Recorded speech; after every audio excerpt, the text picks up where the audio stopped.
दोस्तों नमस्ते प्रणाम। तो कैसे हैं आप लोग? आई होप आप सब बहुत अच्छे होंगे। दोस्तों चलिए आज हम आपको एक मोटिवेशनल कहानी सुनाते हैं। यह कहानी सुनने के बाद आप अपने आप को जिंदगी में आगे बढ़ने से कभी नहीं रुकेंगे। तो चलिए शुरू करते हैं कहानी। यह कहानी है रितेश अग्रवाल की। क्या आप यह विश्वास कर सकते हैं कि ऐसी उम्र जब हम और आप खुद को पूरी जिंदगी के लिए तैयार करते हैं, या जब हम सब कड़ाके की ठंड में रजाई में डूब के रहते हैं, और जब बरसात के दिनों में नम हवा अलसा कर हमारे दिमाग पर नशे की तरह छा रही होती है। जीवन के ऐसे नाजुक पड़ाव पर किसी युवा ने आंखों में स्वयं कुछ बड़ा करने के सपने लिए रोज 16 घंटे काम कर 360 करोड़ से भी ज्यादा की कंपनी की नींव रख दी हो। ऐसा कर दिखाया है उड़ीसा के रितेश अग्रवाल ने, जिन्होंने 20 वर्ष की कम उम्र में ओयो रूम्स नाम की कंपनी की शुरुआत कर बड़े बड़े अनुभवी उद्यमियों और निवेशकों को भी आश्चर्यचकित कर दिया।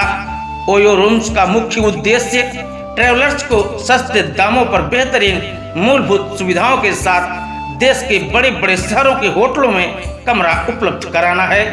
व्यक्तिगत तौर पर रितेश सामान्य बुद्धि वाले युवा हैं, दिखने में पतले, लंबे और बिखरे बालों वाले, बिल्कुल किसी कॉलेज के आम विद्यार्थी की तरह। लेकिन कभी कभी सामान्य से दिखने वाले लोग भी ऐसे काम कर जाते हैं जिसकी आपको उम्मीद नहीं होती। रितेश भी एक ऐसे ही युवा उद्यमी हैं, जिन्होंने मात्र 21 साल की छोटी सी उम्र में अपने अनुभव, सही अवसर को पहचानने की क्षमता और मेहनत के बल पर अपने विचारों को वास्तविकता का रूप दे दिया। युवा उद्यमी की बिजनेस यात्रा।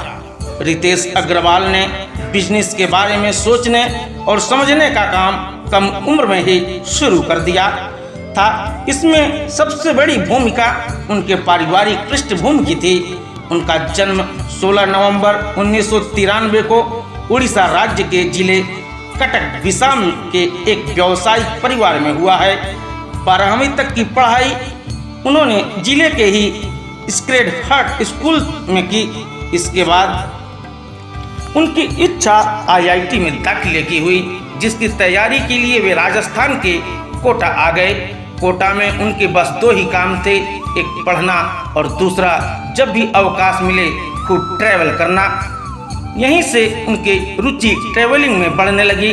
कोटा ही में उन्होंने एक किताब लिखी, Indian engineering college A complete encyclopedia of top 100 engineering college. और जैसा कि पुस्तक के नाम से ही लग रहा है, यह पुस्तक देश के 100 सबसे प्रतिष्ठित इंजीनियरिंग कॉलेजों के बारे में थी। इस किताब को देश की सबसे बड़ी प्रसिद्ध ई-कॉमर्स साइट फ्लिपकार्ट पर बहुत पसंद किया गया। 16 वर्ष की उम्र में उनका चुनाव मुंबई स्थित Tata institute of fundamental research में आयोजित एशियन साइंस कैंप के लिए किया गया।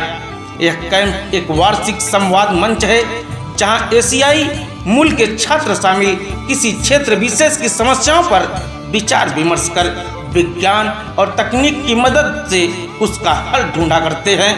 यहाँ भी वे छुट्टी के दिनों में खूब ट्रैवल किया करते और ठहरने के लिए सस्ते दामों पर उपलब्ध होटल्स का प्रयोग करते। पहले ही से रितेश की रुचि बिजनेस में बहुत थी और इस क्षेत्र में वे कुछ करना चाहते थे, लेकिन बिजनेस किस चीज का किया जाए इस बात को लेकर वे स्पष्ट नहीं थे। कई बार वे कोटा से ट्रेन पकड़ दिल्ली आ जाया करते और मुंबई ही की तरह सस्ते होटल्स में रुकते, ताकि दिल्ली में होने वाले युवा उद्यमियों के आयोजनों और सम्मेलनों में शामिल होकर नए युवा उद्यमियों और स्टार्टअप फाउंडर्स से मिल सके। कई बार इन इन्वेस्ट में शामिल होने का रजिस्ट्रेशन शुल्क इतना ज्यादा होता कि उनके लिए उसे दे पाना मुश्किल हो जाता। इसलिए कभी कभी वो इन आयोजनों में चोरी चुप के जा बैठते।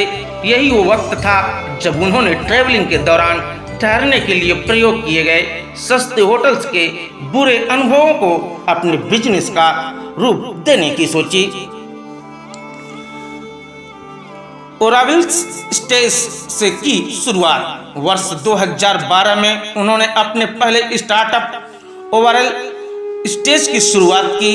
इस कंपनी का उद्देश्य ट्रेवल्स को छोटी या मध्य अवधि के लिए कम दामों पर कमरों को उपलब्ध करवाना था, जिसे कोई भी आसानी से ऑनलाइन आरक्षित कर सकता था। कंपनी के शुरू होने के कुछ ही महीनों के अंदर उन्हें नए स्टार्टअप में निवेश करने वाली कंपनी वेंचर नर्सरी से 30 लाख का फंड भी प्राप्त हो गया। अब रितेश के पास अपनी कंपनी को आगे बढ़ाने के लिए पर्याप्त पैसे थे।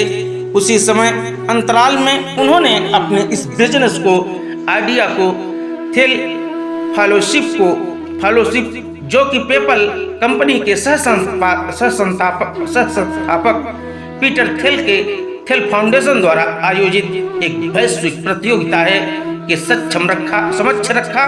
सौभाग्यवश वे इस प्रतियोगिता में 10वां स्थान प्राप्त करने में सफल रहे और उन्हें फेलोशिप के रूप में लगभग 66 लाख की धनराशि प्राप्त हुई।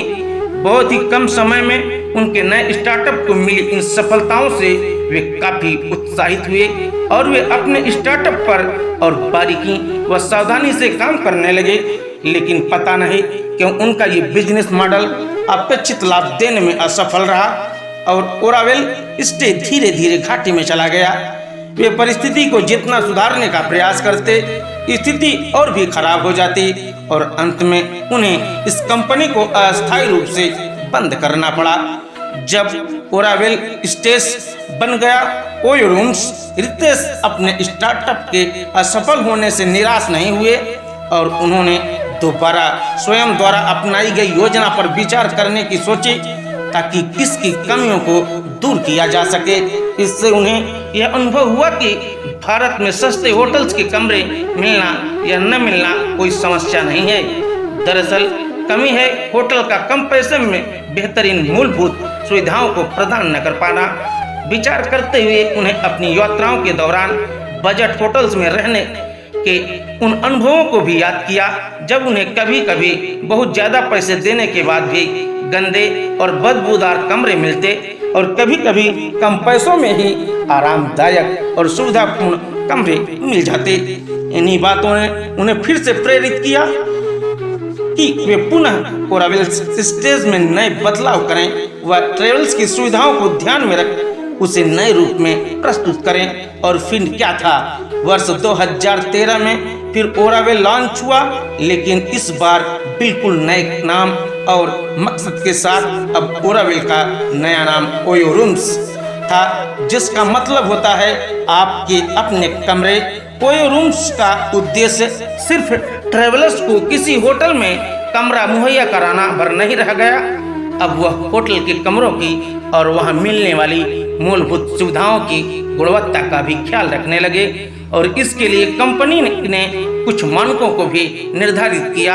अब जो भी होटल ओयो रूम्स के साथ जुड़ अपनी सेवाएं देना चाहता है उसे सबसे पहले कंपनी से संपर्क करना होता है।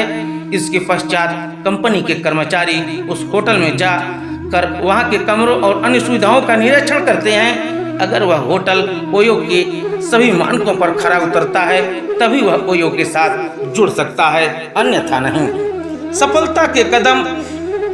इस बार रितेश पहले की गलतियों को दोहराना नहीं चाहते थे, इसलिए उन्होंने एक बिजनेस फर्म 70mm के CEO भावना अग्रवाल से मिल बिजनेस की बारीकियों को बेहतर ढंग से जानने का प्रयास किया। इन सलाहों ने आगे चलकर उन्हें कंपनी के अच्छे निर्णय लेने में काफी मदद की। प्रारंभ में ओयो रूम्स को लगातार ग्राहक मिलते रहे, इसलिए उन्होंने लगभग दर्जन भर होटलों के साथ समझौता कर लिया। इस बार रितेश की मेहनत रंग लाई और सब कुछ वैसा ही हुआ जैसा वे चाहते थे। किफायती दामों पर बेहतरीन सुविधाओं के साथ ट्रेवल्स को यह सेवा बहुत पसंद आने लगी। धीरे धीरे ग्राहकों की मांगों को पूरा करने के लिए कंपनी में कर्मचारियों की संख्या 2 से 15 से 25 कर दी गई। वर्तमान में ओयो के कर्मचारियों की संख्या 1500 से भी ज्यादा है। कंपनी के स्थापित होने के 1 वर्ष बाद 2014 में ही 2 बड़ी कंपनियां लाइट स्पीड वेंचर पार्टनर्स एवं DSG कंज्यूमर पार्टनर्स ने ओयो रूम में 4 करोड़ रुपए का निवेश किया। वर्तमान वर्ष 2016 में जापान की बहुराष्ट्रीय कंपनी सॉफ्टबैंक ने भी 7 अरब रुपए का निवेश किया, जो कि एक नई कंपनी के लिए बहुत बड़ी उपलब्धि है। वह बात जिसने रितेश अग्रवाल को कंपनी और आगे बढ़ने के लिए प्रेरित किया है, वह है हर महीने ग्राहकों द्वारा 1 करोड़ रुपए से भी ज्यादा की जाने वाली बुकिंग। आज 4 वर्षों में ओयो रूम्स 15,000 से भी ज्यादा होटलों की श्रृंखला के साथ देश की सबसे बड़ी आरामदेह एवं सस्ते दामों पर लोगों को कमरा उपलब्ध कराने वाली कंपनी बन चुकी है। रितेश अग्रवाल की यह कंपनी भारत के शीर्ष स्टार्टअप कंपनियों में से एक है। इसी वर्ष कंपनी ने मलेशिया में भी अपनी सेवाएं देना प्रारंभ कर दिया और आने वाले समय में अन्य देशों में भी अपनी पहुंच बनाने जा रही है। 2 जुलाई 2016 प्रतिष्ठित अंतर्राष्ट्रीय मैगजीन GQ ने रितेश अग्रवाल को 50 most influential young Indians innovators की सूची में शामिल किया है। इस सूची में उन युवा इनोवेटर्स को शामिल किया जाता है जो अपनी नई सोच व विचारों से लोगों की जिंदगी को आसान बनाते हैं। दोस्तों, ये थी इनकी कहानी। अगर कहानी आपको पसंद आई हो तो इस कहानी को अपने दोस्तों के बीच शेयर जरूर करें। मिलते हैं कल एक और नई कहानी के साथ। तब तक के लिए धन्यवाद। जय हिंद, जय भारत, वंदे मातरम।